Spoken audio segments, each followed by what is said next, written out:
Yo, Yo, uh, yo. I was gonna introduce everyone to someone real quick before you hopped in if that's cool, if I can Yeah, steal totally. 2. Sounds good, man. No worries. How are you? How's it going? Just 2 more classes. No, Really? that's it. Yep. Really just today because Saturday's build day. I mean, I'll be there for that, but Yeah. Bobby, do you want to turn your camera on? There Promise you, he nobody wants is. to look at me. Hey, so I wanted to introduce you all to Bobby. He's a former instructor. He taught a few years. When was your era, Bobby? Oh, it was like 2017 through 2020. Yeah, the Yeah, beginning of 2020 when we all yeah, went offline or remote, I guess totally online. yeah. But Bobby is a multi-time CTO, former teacher, and is going to be teaching the next module. So he wanted to get back involved. So we're really happy to have him. It's nice to, well, see three of you and then the rest of you all gigantic black boxes with names, but that's fantastic and that'll work out really super well. I'm excited about switching over the next class over to COBOL, so that should be a lot of fun. Everybody will have a good time with that on PDP 11s. I figure keep things interesting, but yeah, I'm excited. I love teaching. I love meeting students. I love seeing people get excited about this stuff, and so I'm just looking forward to it. Um, Zach was I actually met Zach through OK Coders when I applied to be an instructor the very first time, and then when I went over to Bison to start Bison Technologies up, Zach was like my first hire. So and it crashed and burned under his engineering skills, but we were able to revive it once he left to start his own company. But outside of that, it all went really well. So Cool. Thank you, Bobby. Well, glad to have you back. I think that's it. Thank you. Take it away, Eric. awesome. Well, hopefully I can help finish setting you all up for some good time with Bobby, by the end of this module. And hopefully I've set you up to ask him interesting questions because I love questions. So, all right. As I promised last class, we are on our last chunk of new content for Module 1. So today's topics, let me go ahead and get my screen shared over here. We're going to be talking about iterating, essentially. Zoom will cooperate with me here. I think it did. Okay, I am now screen sharing. Thank you for that, Zoom. Get these controls out of my way. One day I'll get used to this. All right. Awesome. So the idea of iteration, it's a very loaded word in programming land and a very important concept to understand. The idea of iterating is essentially to do something over and over and over and over and over again, right? So in a loose sense, from a process standpoint, when we're building out code, when we're building out projects, we want to think about iterating on them. You're never going to build the whole thing in its full functionality, top to bottom, on your first pass of writing any code about it, right? So on some level, we need to have a process by which we can work our way through building something up progressively over time. And so I only mention that from the process standpoint definition of iteration, because as we've been talking about process over the last several classes, I want to encourage you all to have that understanding of developing software. So as you work on your coffee shop app, as you work on future projects that aren't, a step-by-step tutorial, you want to think about these iterative passes, whether, breaking the big problem down into smaller ones, but even on those smaller sub problems, as you work on them, like what's the smallest, simplest, get it work version of it you can get going? And then how do you make that better? How do you add the next layer of functionality? And how do you work on it that way? We've talked a little bit in the last couple of classes about that blank page panic that can happen when you're like, oh, I want to build I don't know, an AI chatbot, and you're staring at an empty screen with no code on it. And you're like, how do I write all the code for a chatbot? You start with steps, right? Baby steps and iteration. So I'll get off my process soapbox now and actually talk about real iterators in JavaScript, since that's what we're all here for. And the idea here of of iterating in JavaScript is, again, thinking about places where we would do repeated actions. So things that we would do to every item in a list, or every entry in an object, or maybe only some of the entries in a list or an object based on some condition, right? But the idea being that we're going to examine some collection over and over and over again, or work our way through some count of things, okay? JavaScript provides us a few different syntaxes and ways for approaching that, but the most basic one we're talking about here is the for loop, okay?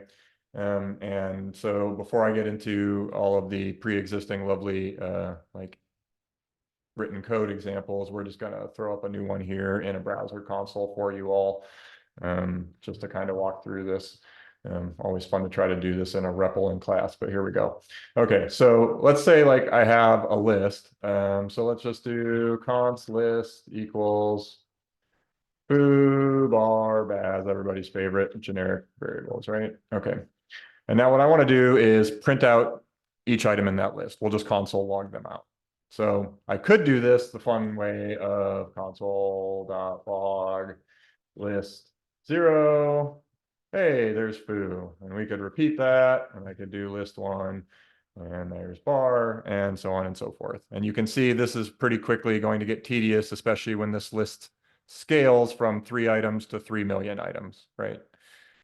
Right now it is a linear scaling. If I add one more item to the list in this process, I'm going to have to add another print line to get it out.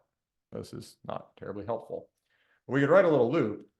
And so the basic structure of a for loop in most languages, and JavaScript's pretty on point here with being kind of standard.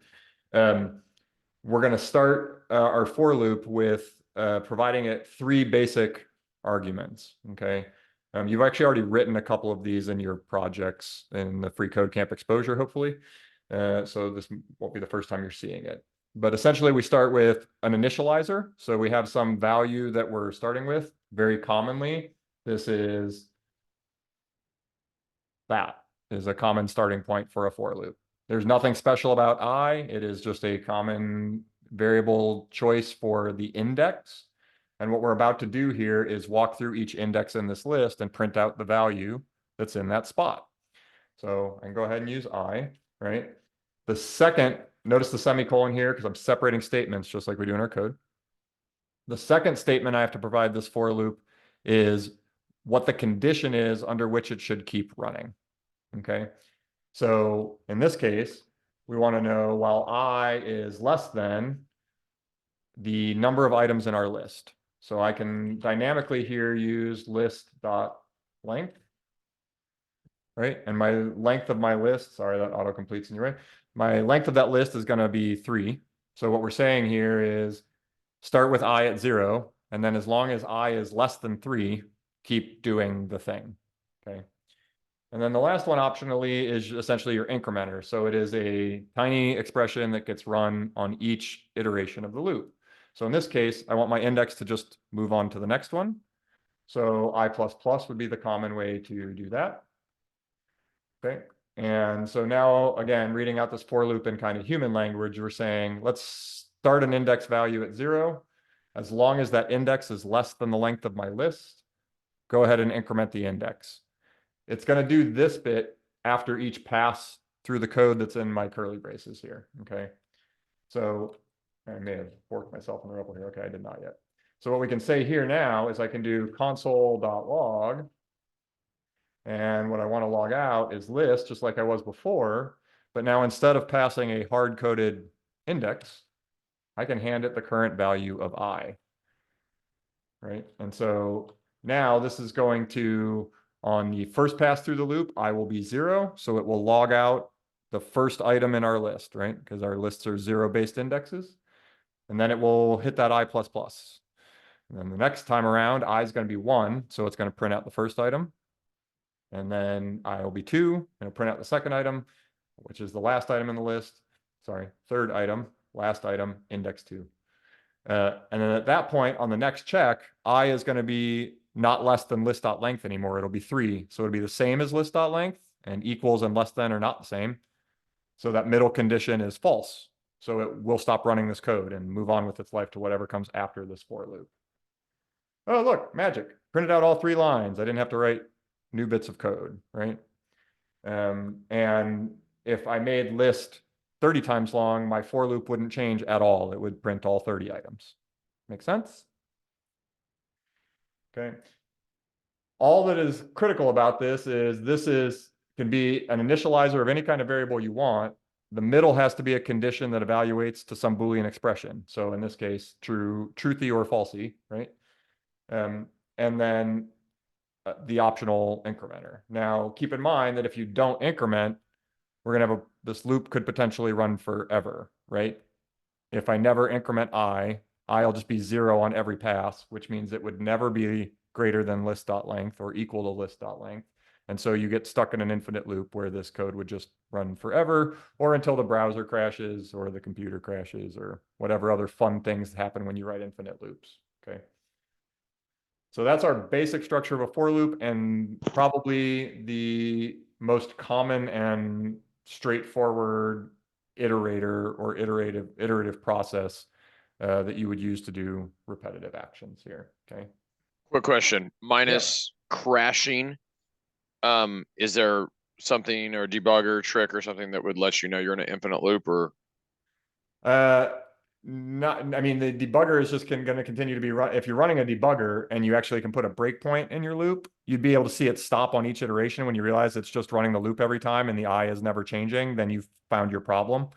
Okay. But essentially, like, the computer doesn't have an awareness that it's in an infinite loop until that infinite loop causes a problem. Now, there are maybe some analysis tools and things that might catch some of those for you in advance. But generally speaking, your clue that your code is stuck in an infinite loop is that your fans on your CPU start spinning up, your computer just continues to get slower and slower, your memory usage starts to crank up, your CPU usage starts to crank up, and then how that actually exits that condition depends on the environment you're working in and the setup and the tooling, et cetera. So, like, you know, I write a lot of PHP at work, often for backend stuff, and the PHP by default has a memory limit per request. And so, you know, real quick, when you get an infinite loop, when your whole request cycle crashes out with a memory exception, that you ate up all the entire available memory on a single request.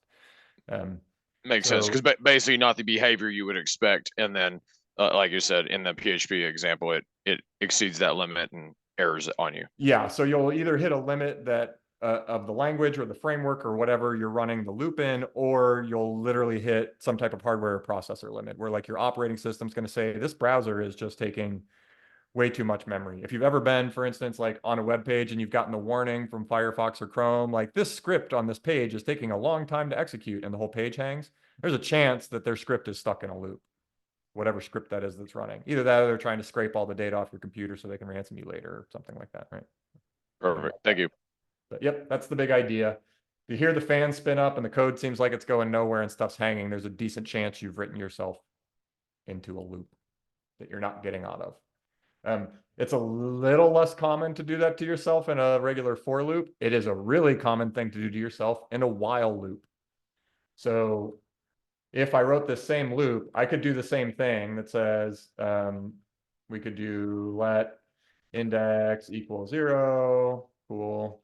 And then while, watch me break my computer here, index is less than list.length. Console.log list I. Okay, I'm not going to run this yet because this will absolutely trigger an infinite loop, because what's not happening in this code right now? No incrementer. Exactly. My I is never getting any bigger. So I is just going to be less than this forever.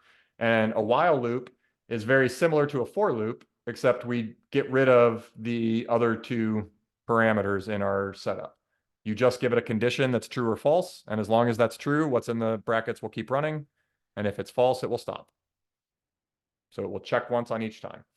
So what we have to do if we write this as a while loop, unexpected end of input. Thank you for that. I did something weird.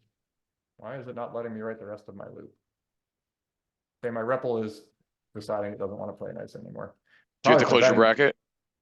Well, I was trying to get onto a new line to close my bracket, but it was not allowing me to do that. I don't usually write code in the Chrome console very often. So let's try again. I'll just do it all on one line. It's going to be impossible to read, but this is the key. I got to do this. If I don't do this, I'm going to have written an infinite loop. Okay, so you can picture these as two separate lines. Well, what's happened here is we're going to check this, run this once. If this is true, if this is false to begin with, this code will never run in a while loop. Okay, but assuming this is true to begin with, because I had set index at 0, I almost did it to myself here because I just realized I named that index not I, and I was about to be in trouble when I ran that. So this is now going to check it once. It's going to be true the first time because index is set at 0 currently. Print, then do the next thing, increment my index, check the condition again. It'll still be less than, and we'll keep going. Watch me have made a mistake and not do that. Oh, see my other problem? I only renamed I to index once. Same result, okay? So while loop, for loop in that case, same result, different syntax. So why would you ever use a while loop or a for loop, one or the other, right? Well, in this case, the while loop is shorter to write, technically speaking, except I had to add another line before it to initialize my index, right? So now I have something living outside the while loop that I'm incrementing from inside. And so it's a less kind of self-contained entity than the for loop syntax for doing the same thing. It is also easier to write yourself into an infinite loop. But sometimes that is the condition you want, is you just want the loop to continue to run until some condition turns false. And if that's the way it is in your brain in the architecture of the code, then a while loop may make more sense. And so sometimes the choice of a for loop or a while loop is just a matter of what actually is more readable in the code. Remember, we've been emphasizing not only your ability to read code and to practice reading code, but also the value in writing code that you and others can read to save you from your past self in the future and to be friends with others who have to look at your code at some point, right? And so if what you're saying is, while this is true, keep doing all this stuff, I just said it in English, writing it in JavaScript in the same language might make a lot of sense in that case, okay? There is a third variation on this theme, which is the do while loop. Okay, and that one, let me start a whole new index here. Actually, I made it a let, I can just reset it. Let's reset index to 0. And then we can do console, sorry, wrong syntax, do console.log of list at index, right? And then we close the braces and we put the while after it. And I'm just going to say false for now and not actually run this. And what you'll see is it printed the first loop, even though my while condition is false. So it printed foo. I got my first value out. I don't know why I'm pointing at my screen like you can see where my finger is going, but you can see my screen, so imagine. So a do while syntax will always execute the code in the braces once because it doesn't check the while until after the first pass through. Okay, so those are essentially your three basic variations on a for loop, for, while, and do while. Okay.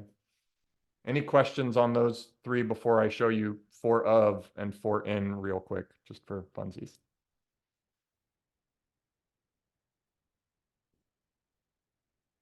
No? Cool.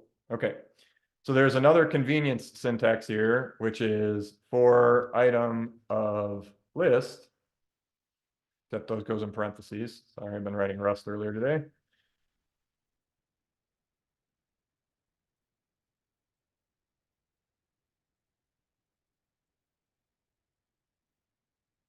Magic. That's even more readable than for let I equals 0, I less than list dot length, I plus plus. Okay. So let's talk about this syntax real quick here. What this does here is the first argument you provide to this for blank of blank syntax is the variable name you would like to represent each item the iterator looks at. So I could call this anything. It could be X, it could be B. Item just seemed to make sense. Okay. Of, and then your list, your iterable, your array-like item that you can walk through. And then what it's going to do is essentially the identical thing to that initial for loop I wrote. It's going to walk through the list, handing you the thing at each position as item till it hits the end of the list, and then it's going to stop.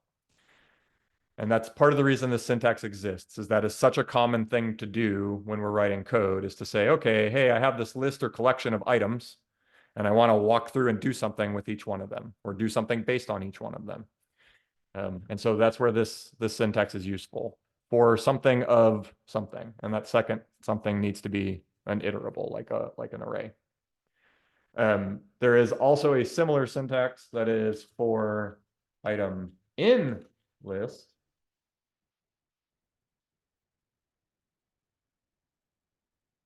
I got a very different result for that syntax though. What does it look like I got?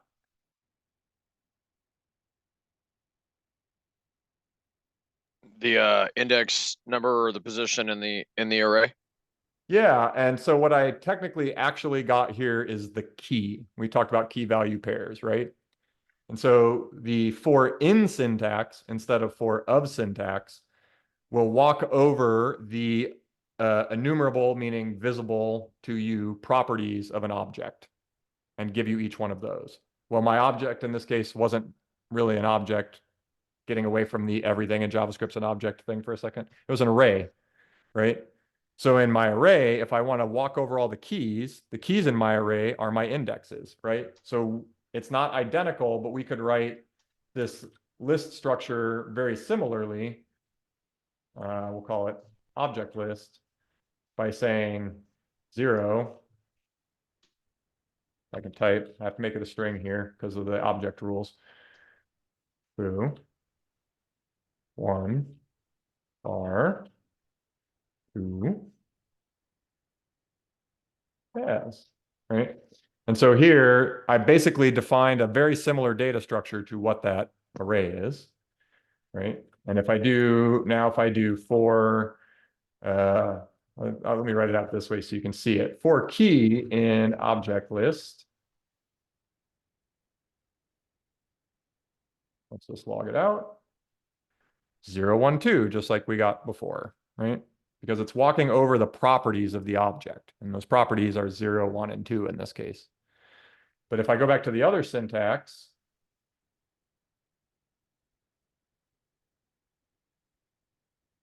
if I can type, remember I told you when you type it in front of people, you'll forget how to sometimes. Oh, got a problem there because the object itself is not iterable. So I cannot use for of on an object like this because it's not a list I can just walk through and hand me back the values in. I would need the keys. So if I actually wanted foobar and baz to come out here, the way to do that with this syntax would be to go back to our first one. But then instead of just logging out the key itself, what I actually want to log out is the value in my object list at the key. So remember when we talked about using bracket notation versus dot notation? This is one of those cases where I have to use bracket notation because if I did dot key, it would look for a property in the object whose name was actually key. But in this case, I want key to get replaced with the variable here. And so now when we do that, I get foobar baz. So what I said here is for every property of that object, print out what's in that object at that place. And so that's very similar to what for of is doing for us in the array and why for in gave us back the indexes. Okay. Takes a little bit of practice and exposure and repetition to just get used to those different flavors of the for loop. But I want to make sure you all have, if you only take away one of these you really have down, let's start with that very initial for loop that I wrote. Make sure you understand this syntax because the rest of them are essentially, for the most part, with the slight variance in how of and in work there, sugar for this. They are easier or more convenient or more human readable ways to accomplish what you can do with a for loop. Most of the more handy methods we get in JavaScript that walk over arrays like map or filter or any of these other type of operations or for each, some of you have used that one, right? All of those things are accomplishable with a vanilla for loop, just like this, right? So if you've called for each on an array and passed it a function, you could just do for, set up your for loop like this with the right index and condition, walk through every item, and then call that function on that item. That would be the same as passing that function to a for each loop. Okay. But obviously doing a dot for each is much faster and shorter to write than having to write this out. So if this was our end goal, probably the fastest way to actually do that of all the options we've looked at would have just been for me to do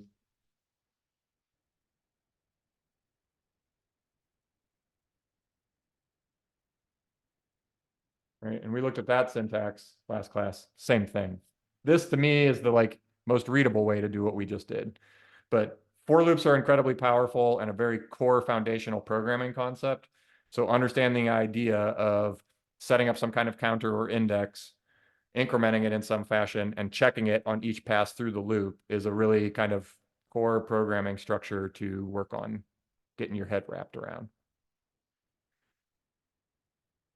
Anybody have questions about any of that?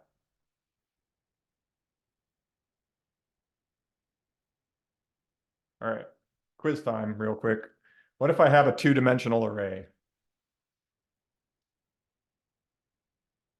I'm going to hate that I just named it that way. But let's say I start an array, and inside that array, I have another array, and that's where foo is.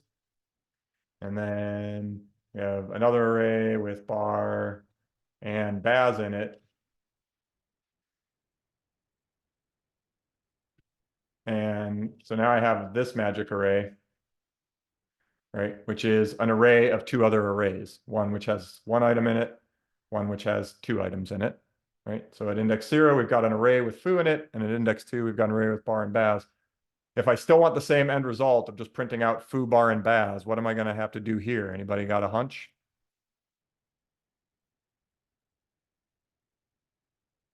I can do it all still with the for loop that we started with, except I might need not just that one.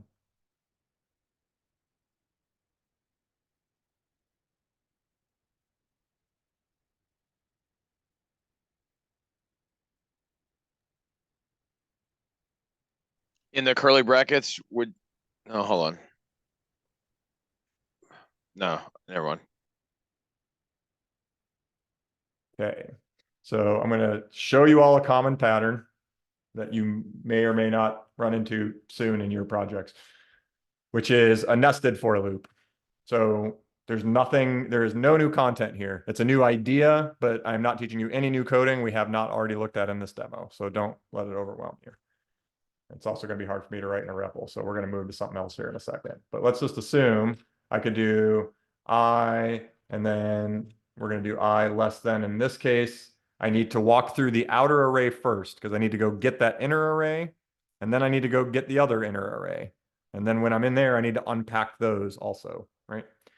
So the first loop, notice I'm now giving you hints. We're going to need 2 for loops to do this. At least to do it this way. There are other approaches we could take, but so I'm going to say, let's walk through the outer array. So while we're less than the length of that one,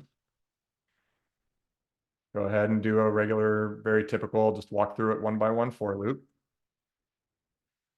But then when you get there, since I happen to know these are arrays, I can cheat. We normally often you'd have to, if you're doing some kind of nested navigation like this and you don't know the whole schema up front of the nested object, we might have to do some checks in here about whether this is an array or not. But I happen to know exactly what I have here. So for simplicity, we're going to shortcut that.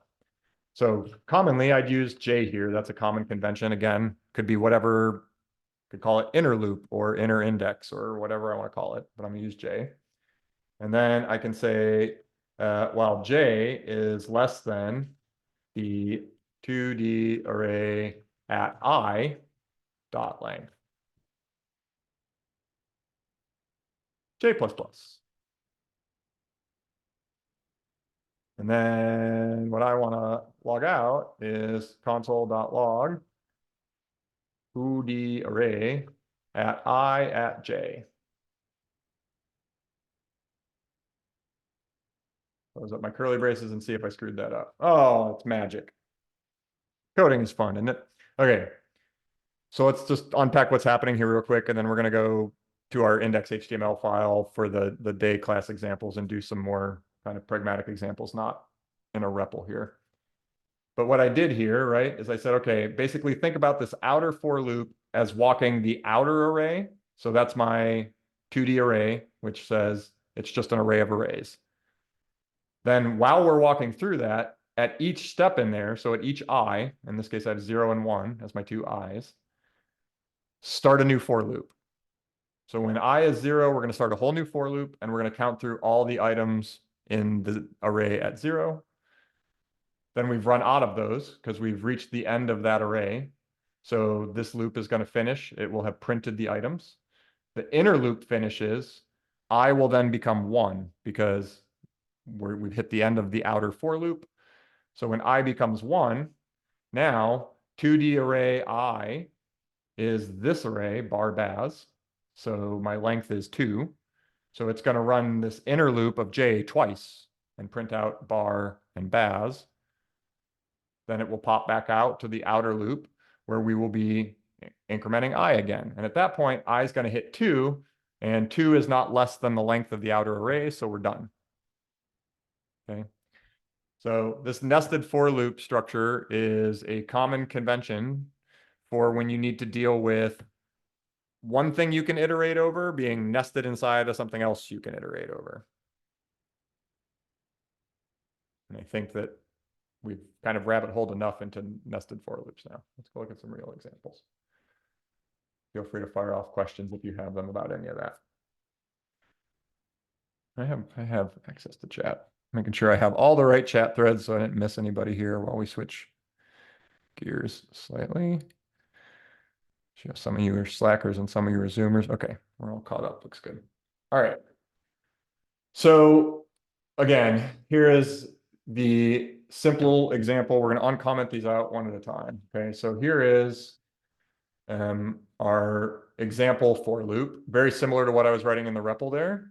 Start from I, while I is less than or equal to 10, I++. We're going to log out I. So what is this loop going to do when it runs?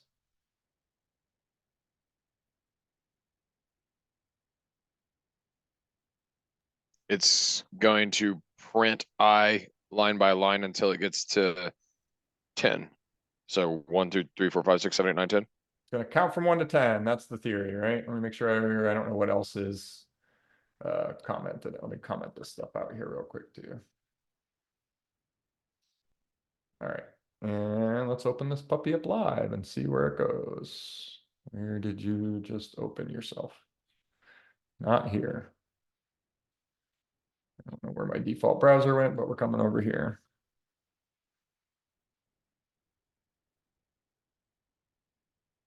Oh, it really didn't open my index page.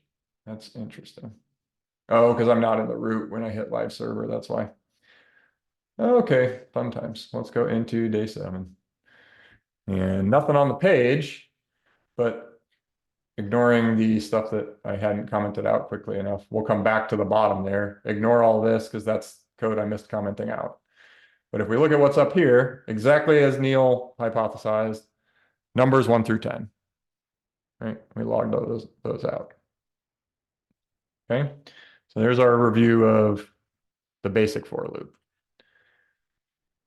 Let's get a little fancier with it. Okay, so next we're going to take a throwback to the 99 bottles of beer exercise. I'm not sure how many of you finished this or oops. How you all, each of you attempted it. But given where we were when we initially asked you to play with that, it is entirely possible you just printed out console log, console log, console log, right? And now we have the ability to do this with the for loop. So in this case, we've got it, we're going to start with I at 5. And as long as I is greater than or equal to 0, we're going to do I minus minus. So now we've started our index at the end of the list, essentially, at our largest number, and we're going to count it down. Okay. There is nothing, by the way, that requires that your your index or your initialized value in a for loop is a number. If you're going to increment or decrement that way, then it definitely needs to be. But you could just set this to a string or set it to true or anything else, and then check it in this Boolean condition, and then flip it in here to some value that would make that false. That would also stop the for loop. But typically in that scenario, you'd probably use a while loop instead.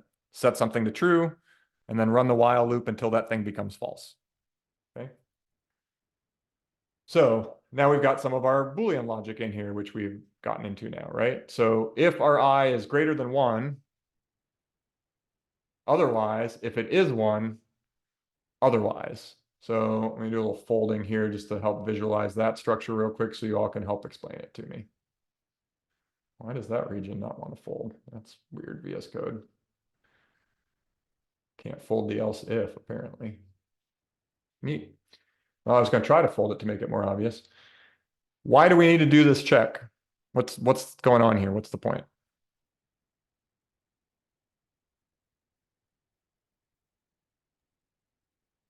Because once you get to a 1, there's no more. Once you consume the final bottle, then you're done. That's this one, but why do we need to check if we're greater than 1 or we're at 1? This is Okay. what's going to happen if we're out of bottles, right? Notice my grammar here.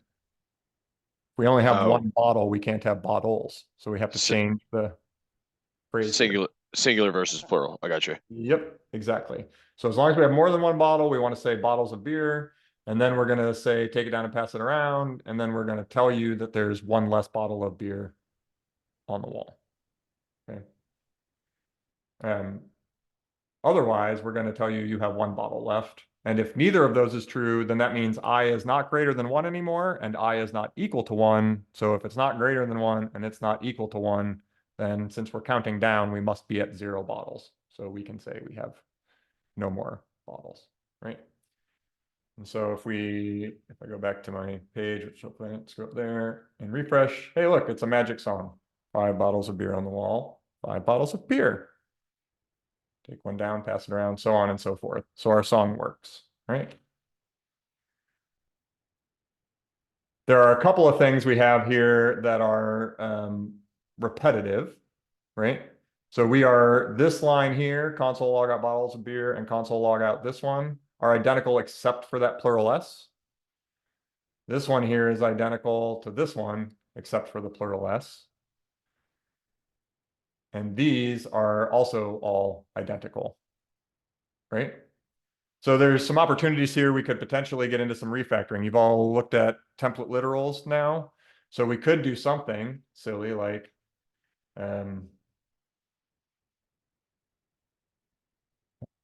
noun equal I greater than 1. Then it's going to be bottles. And if not, it's going to be bottle. Missing a question mark in my ternary there, right? And then in here, we could say console log, instead of doing this, let's make this a template literal. And change this to noun. Going to have the same result, right? Which then means I could do the same thing down here.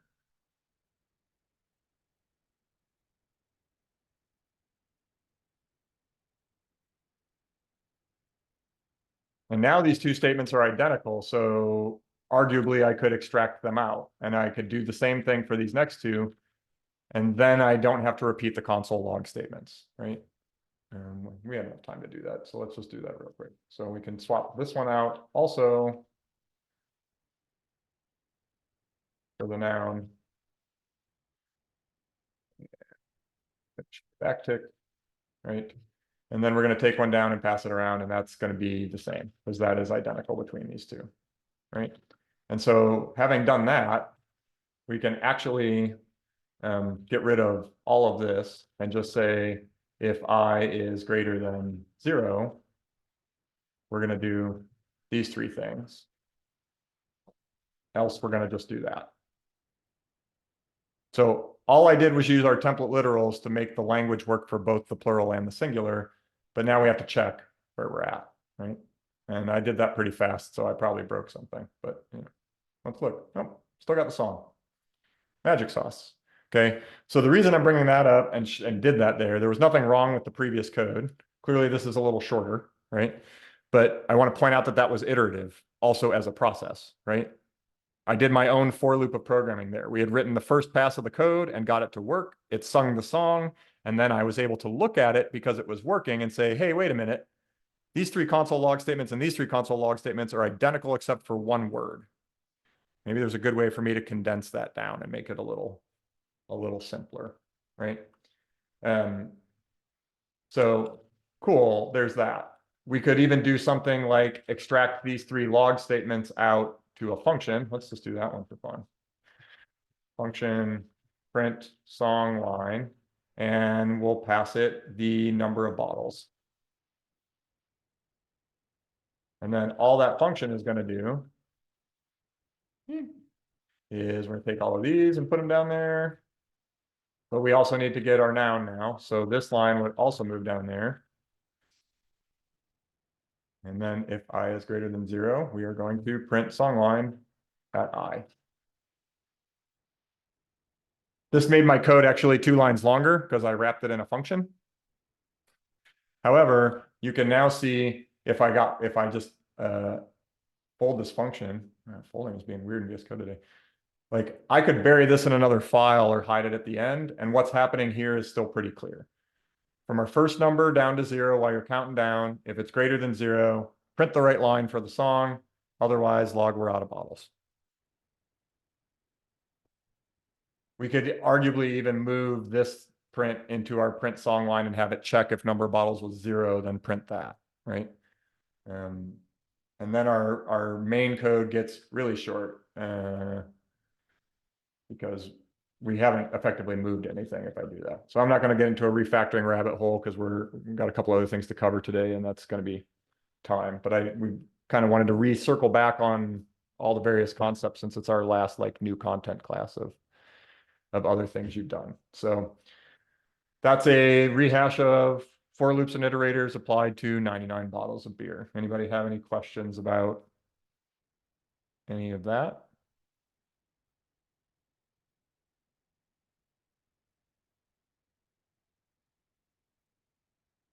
Comment this chunk out. Let's look at another example where iterators would have been useful. You all been working on a shopping cart. So let's look at some shopping cart code here. So uber simple shopping cart here, right? This doesn't account for quantity, price, anything like that. A lot of you move to using arrays of objects in your coffee shop app to track what was in your cart. But regardless, our shopping cart here is just a collection of items, right? So we have a list, an array, has 3 strings in it. In this case, looks like our cart has toilet paper, dog treats, and some sparkling water that was placed next to something with flavor in it on a truck for a while. Sorry, shading LaCroix there. So, okay, now what we want to do is this first chunk here. Let me comment some of this other stuff out, actually. This first chunk here is going to just do what? What are we going to get from this first for loop here?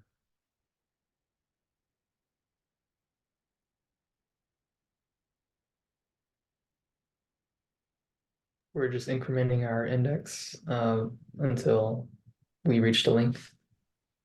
Yep. And then we're going to print out the item in our shopping cart at that index, right? So a little refresh in our browser here. There's our 3 cart items, right? Printed them out. So exactly like what I was doing before, printing out foo bar baz, or when we counted from 1 to 10, same structure. So you can just see this is like the versatility of a for loop and understanding how to construct one. Super useful. Okay, let's look at another version of it. I'll get rid of this one so we don't muddy up our console for a second. And look at this example. Okay, so here we're doing 2 things to do one thing. Oh, I got the balloons. I love it when I trigger silly AI things. Okay, so here we're defining a function that we're calling for each callback. And there's nothing magic about that name, but what we're going to do is use this function to pass to for each. Remember earlier I was writing in the REPL, I wrote a for each and just passed it an arrow function I created on the fly. Functionally equivalent here, no pun intended. We can define the function somewhere else and pass it in, or we can define the function on the fly anonymously where it's needed. So we're going to define our callback here. Now, all the callback here does, very similar, but it's going to log out the string for each element and then concatenate, because of our plus here, onto the end of it, the element. Okay. So remember when I was writing that arrow function, I picked the word item to name the parameter. But anytime you're passing something to for each or any of these other array methods that iterate through the array, like map, filter, etc., you are going to pass them a function. Okay. And that function is going to receive as its first argument the item from the array. So when we define a function we're going to pass in, we need some name for what that thing is that we're currently looking at in the array is going to be inside the body of our function so we can reference it, because here we want to print it out. And then here we're just grabbing the array itself, simple shopping cart, right? That's our array of 3 strings. And then we are calling the for each method on it, which you can see in the signature here, takes a callback function. That callback function will get the value from the array. It optionally gets the index, but we're not using that, right? Our function only takes 1 argument. So we're going to ignore the index because we're not doing anything with it. Okay. Notice it, and then it returns void, meaning this function doesn't return anything. So the point of for each is not to get something back from the function. It's just to say, run this code once for everything in this list. Right. So when we run this guy, and we pop back over here, now we see for each element and then our element, for each element and our element, for each element and our element. If, just to explain that bit about the signature, I was saying, if I added index to here, and then we said is at index, and did that, then when we run this, we can see where we were in the list also. So that's just an option you have with for each. It will pass you 2 parameters, the item and the index you're at in the array. If you're not doing anything with the index, you can just omit that parameter altogether. There's no need for it. Okay. Any questions about the for each way to go through everything in an array? This only works on arrays. I can't just be like count from 1 to 10 unless I have an array that has 10 things in it.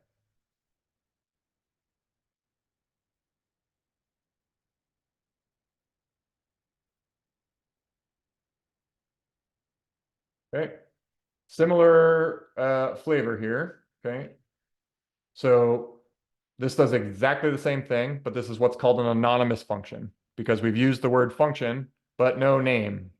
So it's anonymous. It has no name. We have an anonymous function. But again, it gets the first argument. Optionally, I could say that I also want to do something with the index here. I could just call it I if I wanted. But we're not going to do it. We're not using it in the function, so I don't need to mention it in the function signature and the declaration. Okay. So in here, we're going to log this out and do this.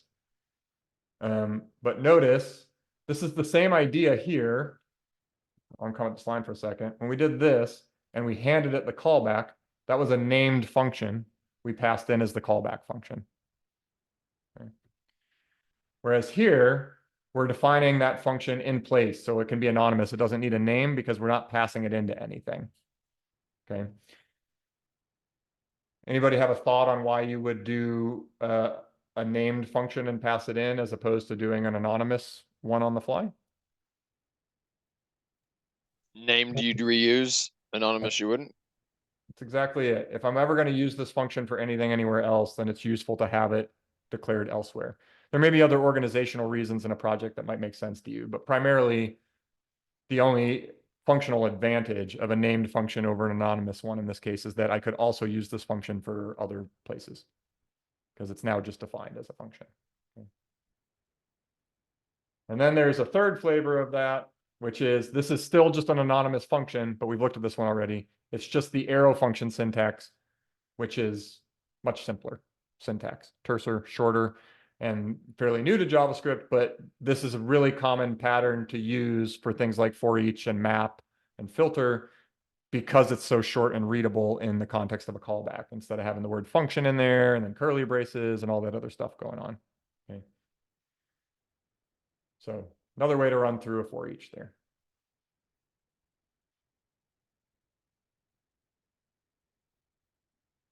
Here's a different flavor of shopping cart we looked at briefly last class as well, which is the idea of an array of objects, right? So now at each index, not only do I have the name of the item, but I know that it's its name because it's under a property called name.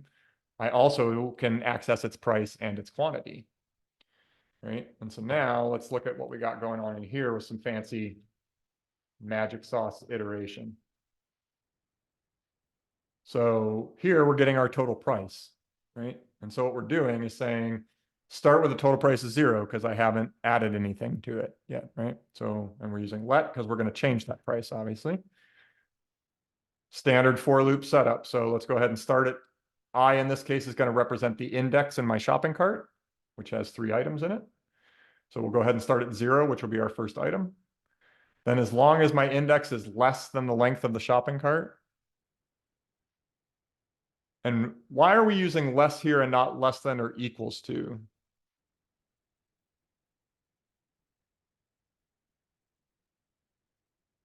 Maybe you're all smarter than I was when I first learned to code, but it's a common gotcha here to. If we use equals to, there's not going to be anything in that index. Yep, that's exactly right. So it's because our indexes in an array are 0 based, right? But it's easy sometimes to get in your head and think, oh, this array has 3 items in it, so I want to keep counting as long as I is not more than 3, because there's 3 things in there. But because you start at 0, your last available index is 1 less than the length. So you could do less than or equals to here, but then I need to do shopping cart length minus 1. So it's a little more readable to just use less than there, right? So just be mindful. We made the joke early on about, you know, there only being a couple of hard things in programming, naming things, cache invalidation, which doesn't mean anything to you yet, and off by 1 errors. This is a common place to introduce an off by 1 error, either not setting your condition to figure out the indexing you're planning to look at correctly, or starting your indexing, especially if you're in the middle of a list somewhere, off by 1 index. So it's a common source of bugs in programming to forget about being 0 based and end up getting in your brain about the like domain space and thinking, well, there's 3 items in here. I want the third one that's index 3, and you're off by 1. Okay. Good job, Nancy. Okay. So here we're going to say, okay, for readability's sake, let's go ahead and grab the whole item that is at shopping cart index I and store it in a variable called shopping cart item. Because if I don't do that, I'm going to have to type shopping cart brackets I everywhere I want to get something like its price or its quantity or its name. And I'm assuming you would agree with me that shopping cart item is a whole lot more readable as to what we're dealing with than shopping cart brackets I. So that's why we're grabbing it here. It also means we're not going to continually re-index into the array to get that object out. So it's a little more performant, but don't worry about that too much right now. So then we're going to get our total item price. Notice how these variables are well named and we're breaking stuff down into baby steps. We could do all of this math and spit out a total price in one long spaghetti mess of just doing stuff to shopping cart index I. But it would be very hard to read, and especially if you had a typo or a mistake in there that wasn't a syntax error necessarily, to figure out why your code wasn't working right if the steps kind of weren't clear. So we're going to grab our item and hold it in a variable. Then we're going to store the total item price in that variable by multiplying the price of the item by the quantity of item we have in the cart, right? And because later on I want to add that to my total price, I don't want to have to type this out down there. If I had to do total price plus equals shopping cart item dot price times shopping, that line starts to get long and hard to read. It's not an uncommon practice to set your editor or rules up on a project to limit lines of code to either 80 or 120 characters. And part of the reason for that is long lines get hard to read for your brain to keep track of what's happening, especially if there's logic in there, right? So when you do little calculations, storing the result of that calculation in a variable whose name means something usually makes it easier and more readable to use for the rest of that logic. Right? So now we're going to make an item string. So our item string is going to start with our index, and then we're going to add to the index a closing paren. And then we're going to add, it's not really closing paren, I guess we're just bracketing off the number. So we're like making a little bulleted list here, right? 1 and the number, or 0 and the number. Then we're going to say, okay, here's the item, and append to that the shopping cart item.name. Notice here again, I would have had to do shopping cart square brackets I.name, which would be harder to read. It would still work though, assuming there was something at I and that I was a valid index. Okay, and then we're going to append some more text here. We're going to add the comma, a space, and then total price, colon, and a space. So it's readable. And then we're going to tack on the total price of that item and print out that string. So while we're looping through, we're going to grab the item, calculate the total price for that item, so that item subtotal effectively, and log it out, and then add it to the total price, right? And this string concatenation, totally cool. We could also, again, like we could do this with the template literal, which would like we with the backticks and inserting the variables with the $ syntax. There's nothing right or wrong with one or the other here. It's about, you know, what's readable and what makes sense to you at this point. And then we're going to log out our total price and then a nice long separator here of what's happening, right? So we can go see that in action.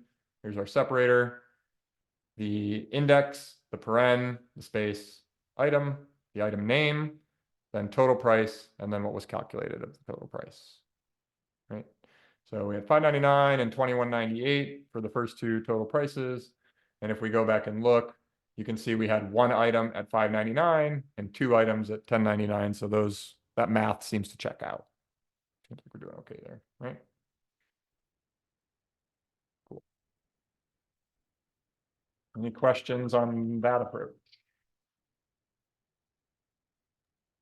Can you briefly explain what that on line 69 is again, the closing parentheses Yeah. bracket?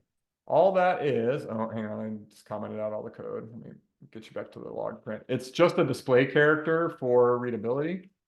So if we come back here, it's literally just printing this parenthesis next to the index. So we get Gotcha. that nice little layout.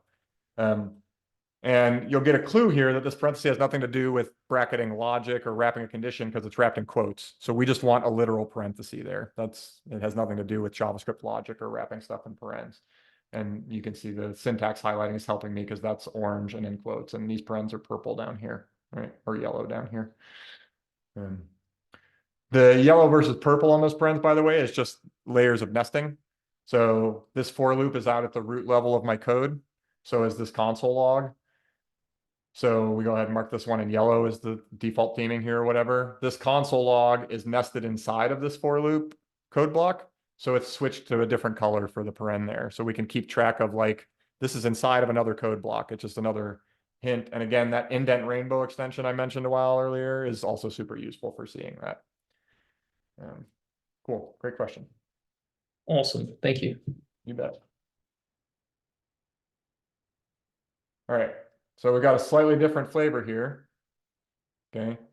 Now in here, we're calling for each instead of using the for loop, right? So again, for each basically sets up I at 0, I less than the array dot length I plus plus. It's going to walk through from one end to the other and stop.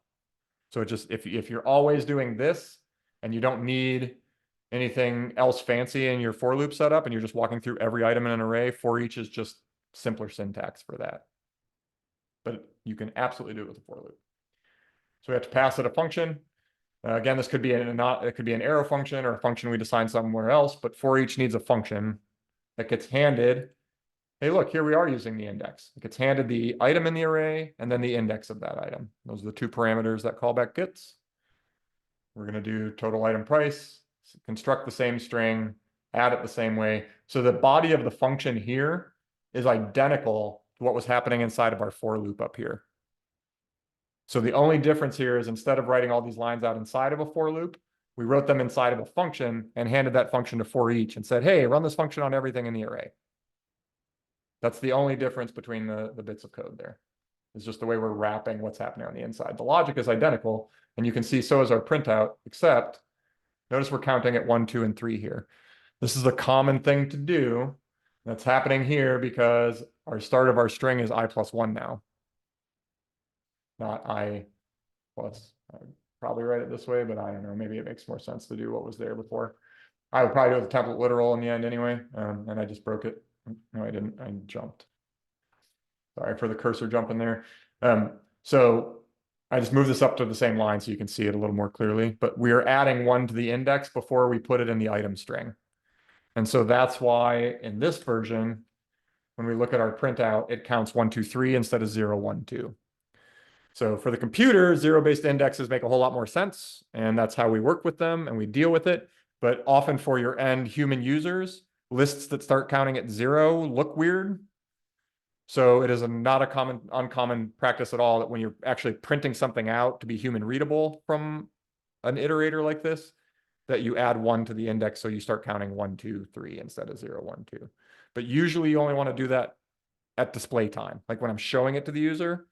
Because if you actually like try to use a 1-based list inside your code, you'll drive yourself crazy because that array is always going to be 0-based to start.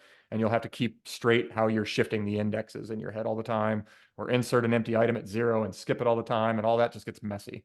So leave your data at 0-based for all your life till you show it to somebody. And then you can modify that index however you want.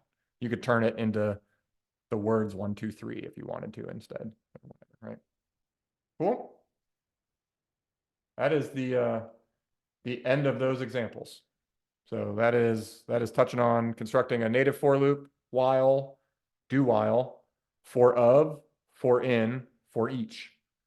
That's kind of your core ways to iterate through something, and they all basically do the same thing. So it just depends on what's available to you to access for controlling the iteration in your code at that point, and what's going to be the most readable and make sense. So you should try to get comfortable at least with a for loop and for each for sure, and using those two and seeing how that goes. And then you can certainly play with while and do while when you go, oh, hey, I think I want this to do something while this thing is true, probably that loop syntax. And with that, we are at time. So I'm going to stop babbling, but I'm happy as always. I'll hang out for 10 minutes or so if anybody's got questions. And I'll also push up any changes I made to this, so you'll have them all in the repo. Awesome. You're Thanks. welcome, Lindsay. See you, Josie. Thanks, everybody. Thanks for Appreciate the you. lecture. You bet.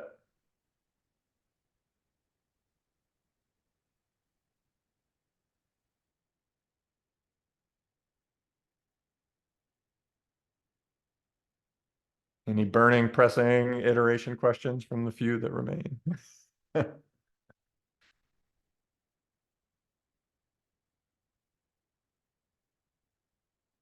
We're all just leaving. All right. Just for quick clarification, I was writing that. So we would use the for each loop versus the regular for loop. It's whenever we just want like a shorter syntax and we're like just constantly adding or index plus plus, and that's whenever we would use for each instead, just because it's shorter. Yes, if you think about like the condition for using it as I have an array and I want to run some code for each item in the array. I don't want to skip around on indexes. I don't want to. I mean, you can certainly do some of that stuff since you have access to the index. You can be like, only do this if the index is odd and just skip things if the index is true, but we didn't get into that part of it. There are keywords that I'm sure you'll get into in the next module, like continue and break, that will allow you to like say, okay, on this loop, since the index is odd, just continue. Don't run the rest of this code. Skip to the next index. But generally speaking, for each is the go-to because I have an array. I want to do something for each item in the array. If you want to do something for some portion of the array, or you want to do something based on something other than the length or the items in an array than a regular, or maybe you just want to do something that's iterative in nature that doesn't have anything to do with an array, then a regular for loop will be your answer. So the for each is basically a shortcut when you have an array and want to do something for each item in that array. Cool. Thank you, sir. You bet.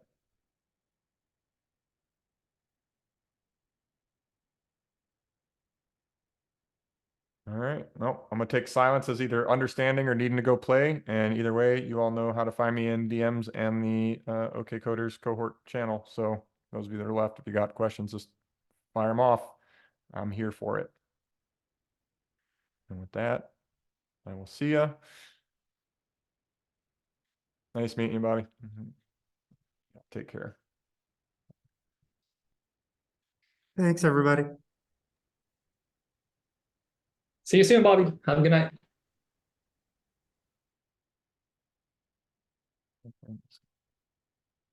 See you, Jason.